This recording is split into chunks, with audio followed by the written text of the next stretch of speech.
Hey guys, so just going to do a bit of a video update. Work's going well. I made my first sale. Get it.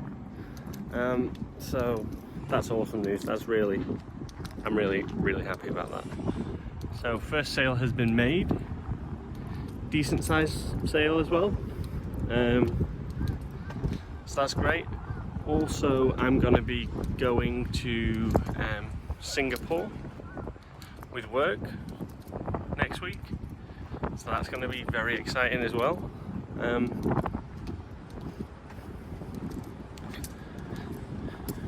Yeah, I think I'm just taking a moment to be grateful, you know, for the opportunity. Yeah, gratitude.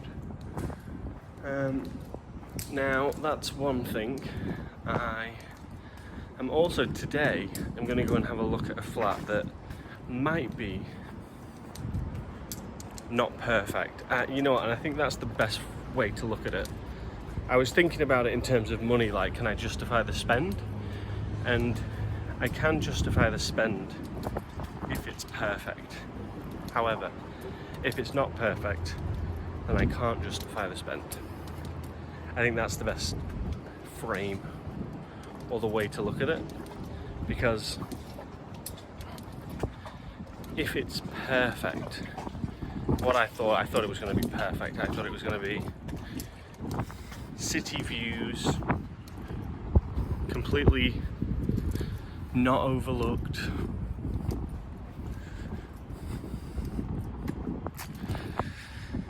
But I've been to see it, and just in terms of like a reference point for me, it's going to be about I've paid about 1 million yen to move in. I've already paid that, so I don't know whether I'll get that back. 1 million yen's about £5,000. The flat itself is going to be about £1,000 a month. So about 200,000 yen. So it is the most expensive flat I've ever paid for, and I've ever lived in so far. But the question is it worth it if it's not perfect? And I think the answer is no. You know, that's the question I've got to ask myself. The question isn't can I afford it, because you can afford anything. The price can be paid, regardless. You know, you can go without certain things. But the real question is it perfect? Is it everything that I want? And would I rather have, if it's not perfect, would I rather have the money and spend half the price? Now that's the crazy thing. I could spend half the price, and then I could use that money. And then this is another thing. So even with the deposit, the £5,000, if I stay in this place for 10 months,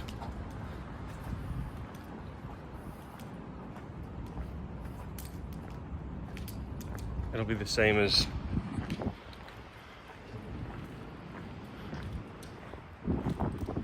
so 10 months at £1,000, oh, it's £10,000. 10 months at £500 is £5,000. So if I went for the £5,000 option and then pay the deposit back of £5,000, then it's essentially like I've been paying the whole price. But that's not including bills on top. But it's okay, I could justify the spend.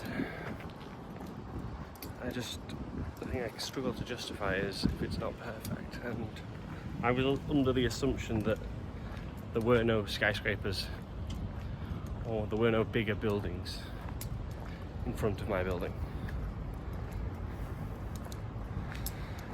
So if that is the case, which I think it is, then I'm not going to settle. I'm not going to settle for less. I'm not going to be overlooked. I'm not going to, you know. Yeah, so that's basically what's going to happen today. So I'm just going to go back home and get ready to go and have a look at this place at 12. Then come back, make a decision, send some emails.